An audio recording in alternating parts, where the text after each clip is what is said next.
Hello guys, good afternoon. Welcome to MK Convenience Brokerage channel. My name is Mohammed. I'm going to be the lecturer for this short video about substitute quick version reference card with Subcentral. Now let me pause this so that it doesn't keep on going automatically. So this is basically going to be very helpful if you're a beginning substitute teacher in New York City. So I did go over in one of my videos that how to become a substitute teacher in New York City, but I'll just give you a quick summary of what you need. It's not going to take long. If you want to be a substitute teacher in New York City, the first thing first you have to take two options.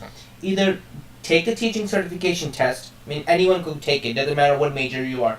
You go take the teaching certification test. You pass it. They mail you the certificate home. Then that means that you got your certificate as in teaching for that grade level, whatever the case is. You obviously then go to 65 Court Street, and or actually that before that step, you need a principal to nominate you. A principal cannot nominate anyone. So the first option is taking the teaching certification test, having that, going to a principal. The principal sees it you're qualified, then you get nominated. The second step for this is simple. You have a bachelor's degree in any major. It doesn't have to be education. Any accounting, finance, as long as it's a bachelor. You go to a principal, you tell them, I have a bachelor's degree, I'm interested in teaching. They ask you why, what, or even a small interview. Once you do that, they'll put you in the system and emailing the Department of Education that this person's interested in becoming a substitute teacher, and you'll become a substitute teacher from following the other process ahead of time. So these are the first beginning steps. So these are one of the two options. So if you don't have a bachelor's degree, then concentrate on passing the teaching certification test. And if you do have a bachelor's degree, any major, doesn't have to be education, then obviously it's also acceptable as well. As long as you have one of those requirements, one or the other, it will work out. Now if you have two, then obviously you can become a teacher. So keep that in mind. So keep that. So that's one of the first things you need. So this, once you pass everything, after you get nominated, you go to 65 Court Street. You take some online courses in between that thing. I mean, it's a long process. That's why I had another video of this. So if I keep on going, it take me at least an hour to explain. So I'm not going to do that. But I just wanted to show you guys about this process. So once you do all that and everything, they will give you something called Subcentral, which is this one, the quick reference card. Now, this reference card is used basically to help you guide through, like for anything. Let's say if you're, it will give you contact numbers to who to call. It will give you the system. This is like an automatic general system to call substitute teachers. Regular teachers don't use it. They do put it in the system. But this guideline that I'm showing is for substitute teachers, and including paraprofessionals as well. So if you're a paraprofessional watching this video or planning to become an assistant teacher, also known as paraprofessional, I mean, I want to use different terminology so help you guys out to what it is. So this will also be the reference guide that you will be using. Keep that in mind. So this is something that a computer, it's like a Subcentral website. They will be using this automatic generated system to call substitute teachers or assistant teachers. How it works is simple. So let's say you're home. The machine will call you. You could even check online. You could call yourself as well. It's an automatic system. You don't speak to any live person. They will tell you that a job is available in District 22, such and such school, such and such day. That's how it usually works. Usually this is the time they start calling you, like from Monday to Thursday. As you can see, starts 5:30 a.m. and it will start at the morning. If you haven't not accepted a job, it will call you. So be careful. If you're not gonna plan to work, put your phone on mute because the machine will call you. Keep that in mind. Future jobs from 5 to 10:30 p.m. in the afternoon, it will call you to let you know. But at that time, at that morning, 5:30, if you have not accepted anything, they will call you and they will let you know that if you want this job, do you want it? Substitute teachers are called on, because here's how it works. A substitute or assistant teacher. If a teacher calls in sick, let's say a day before, teachers, all like I said, have also access to the system to put in for on their behalf. Let's say a night before, or 2 o'clock, the teacher, something happens. Anything could happen. Let's say the teacher got in an accident, or this one of the family member passed away, or something, an emergency came up. The teacher puts in the system that I cannot come to school. I need a substitute teacher on my behalf. The machine at 5:30 in the morning. If you check on the computer before that, you could still see it. A lot of times it does happen. But if not, then you accept the job at that time. 5:30 will call you. You want the school or not? It's up to you if you want it. If you don't want it, you just let it go, let it ring. So that's how it usually works. So that's one of the reasons why it says 5:30 in the morning. Friday, Saturdays, Sunday, and holidays. Well, you can see Saturday, Friday after 5:30 in the morning. After that, Friday and Saturday evening, and the whole day. Sunday, as you can see, they start calling from 5 to 10:30 p.m. from in the morning. Hopefully I'm explaining this in a correct manner. I don't want to confuse anyone, but that's how the system works. It does call you in these amount of times as you see in the boxes. So keep that in mind. That's how it usually works. So if you do accept a job, let's say if you accepted a job and you thought, you know what, it's 2 hours away, I can't go there, I don't have a car, it's too far away, what should I do? Or if you do have a car, it's in a place where you can't find parking, what should I do? Well, it's simple. You have reasons: illness, lack of childcare, transportation hardship, uncomfortable with assigned location, uncomfortable with assigned clarification, uncomfortable inside in school, or previous assignment. Well, whichever it is, that's what you have to tell them the reason. Highly, highly recommend. From my experience, don't cancel in the morning. Let's say if you cancel like 6 o'clock, 1 hour before school starts, sometimes Subcentral will not let you cancel, so you have to call. But either or, it doesn't look good on your record. It will show you that you canceled. In my past career as a substitute teacher, I have never canceled a job. Only maybe once, only because of the school registered me personally, because some schools actually could put you in, but Subcentral doesn't know about it. So that can become a conflict. So keep that in mind as well. Meaning, let's say if you want to work to a school, you want to go to a school, and the school puts you in, but Subcentral doesn't know about it for some reason. It doesn't go through them, and you accepted a job already.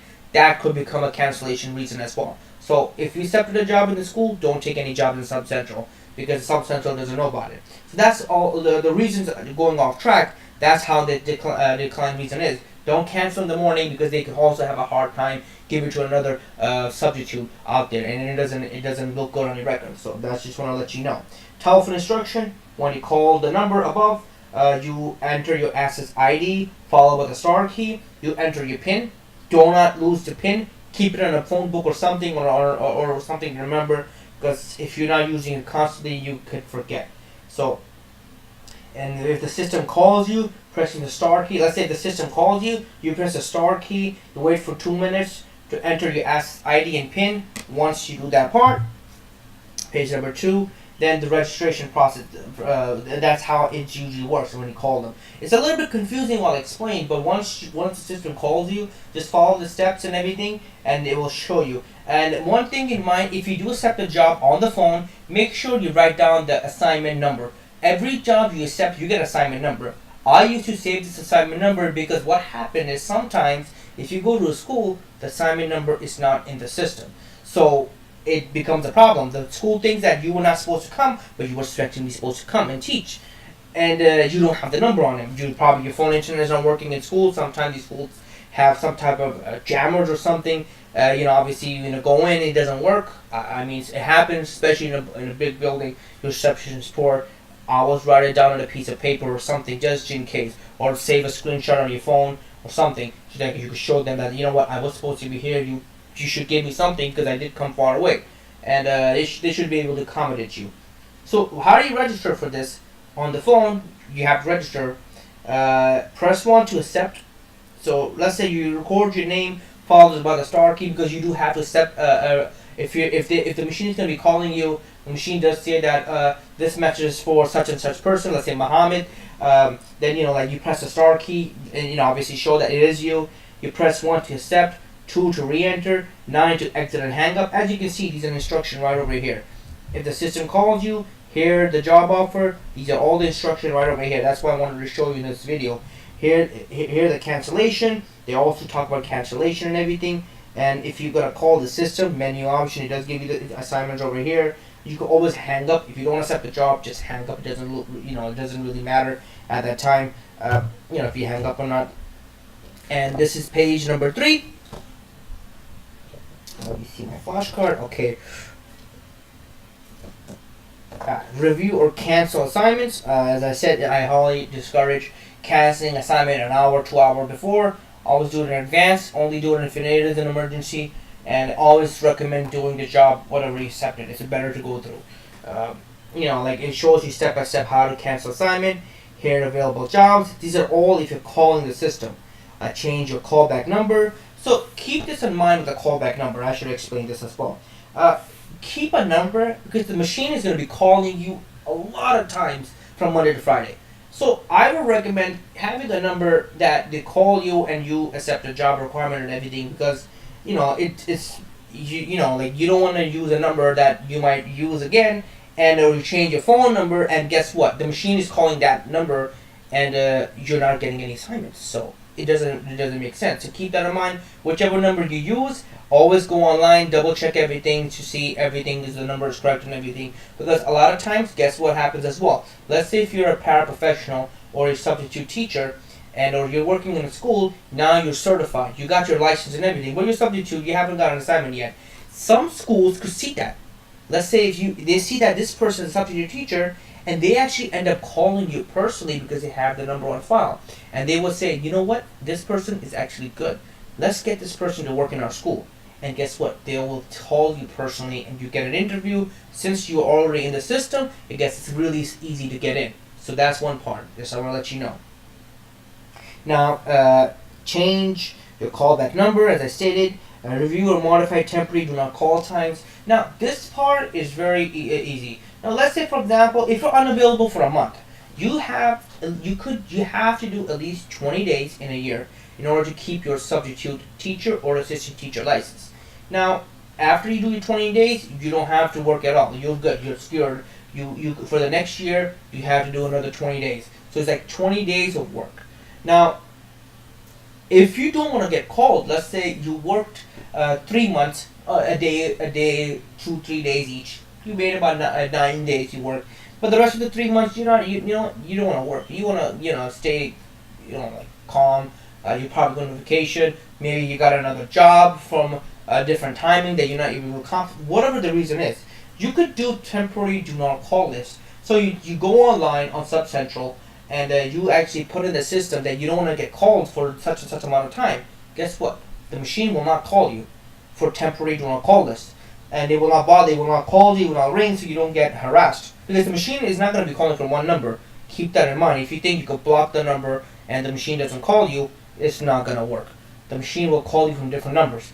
And you will get very angry, like it keeps on ringing. I mean, you get frustrated, don't get me wrong. I know, because I've been through it, I know how it works. Because it calls you so many times. So if you don't want them to call you so many times, just put it on the system. I'm not available from this day to this day. Machine won't call you. Simple answer. It's very effective with Subcentral. You can always review or modify the do not call and enter. Review or modify unavailability dates. It's something similar as well. If not available on certain dates, you could do that as well. So give you an option from Monday to Friday. Which days are you available to work? Let's say you're only available on Monday. You just put on Monday, and the machine will only call you on Monday. Or it will call you for future Mondays. So that's how it usually works. It will not call you. If you could do Monday to Friday, well, common sense is that it will be calling you a lot, and it's very effective. Number 4. Again, questions over here. Revision or modify daily availability. Like I stated before, Monday to Fridays are school days, and if you want to work certain days, you update it on the computer, or you can call them up as well, like it says over here. These are all dialing instructions, not online. These are also online as well. So I'm going over both the things. Obviously, if you're going to be doing this, you can just follow the steps over here, and you modify the daily. You can also change your PIN or code name as well. That's up to you 100%. You don't have to, but it's up, whatever you do in the first day. That's a lot of people stick with the PIN and names and everything. Sign in. Well, this is the internet browser instruction section that I was talking about. Obviously, you need to update your email. Keep that in mind. You have to have an updated email. Change your password. Obviously, if you need to change your password, your callback number, temporary do not call listing, everything's online. It's better to do it online rather than pushing 100 buttons on the phone. I would strongly recommend that. Schedule menu top up, like it gives you schedules and everything. Availability as well. The last page. Availability jobs. Choose the available jobs. Like I said, everything is similar. The phone and the internet is similar. The thing is, the internet is much easier to use because it's right there and then. And the phone is like you have to go step by step. It takes longer. And if you don't have access to the internet, then I would obviously use phone. It doesn't hurt to learn both ways. Just in case one works and the other doesn't work, you always have a backup option. Always remember one thing: review the assignments, guys. I know this is a career that a lot of people love doing it. I couldn't say anything less about this. Substitute teacher and assistant teachers, these are on-call jobs. It's not easy. Don't think it's an easy job. It gets a little bit hard because you're going to different schools. Sometimes you'll be lucky. You'll be in one school. Maybe you get called to one school a lot. It happens to me. I did get called for certain schools a lot, but some days I didn't. I went to different schools. Every school has its own policy. Every school has its own procedures. You might be teaching maybe special needs students. Maybe you might be teaching with general ed student. It all depends where they put you. I mean, you won't really know until you do a little bit of research. If you're curious about it, look it online. Let's say if you get assigned for PS, I don't know, 295. It's a general ed school. You want to do a little bit of research. Do a little bit of research about the school. Check around the area. Do you think it's easily accessible by transportation or maybe by car? Whatever the case is, look into it. Do a little bit of research, but it takes about 5-10 minutes. It's not really, like an hour research paper or anything like that. It's simple. Just keep yourself know what you're expecting yourself. But that's it, guys. That's how the New York City Doe Subcentral system works with a quick reference guide. Hopefully I helped you guys explain about the experience and about the reference guide, how to use it. Again, this is the internet website for this, and these are the numbers. You can contact them at any time. They can help you out. But that's it, guys. Thank you again, guys, for watching this video, and I hope you guys enjoyed it. If you guys have any other questions, comment, concern, please comment, like, subscribe. I'll try my best on my behalf to help you guys out as much as possible. Thank you again, guys, for watching this video, and I hope you guys enjoyed it.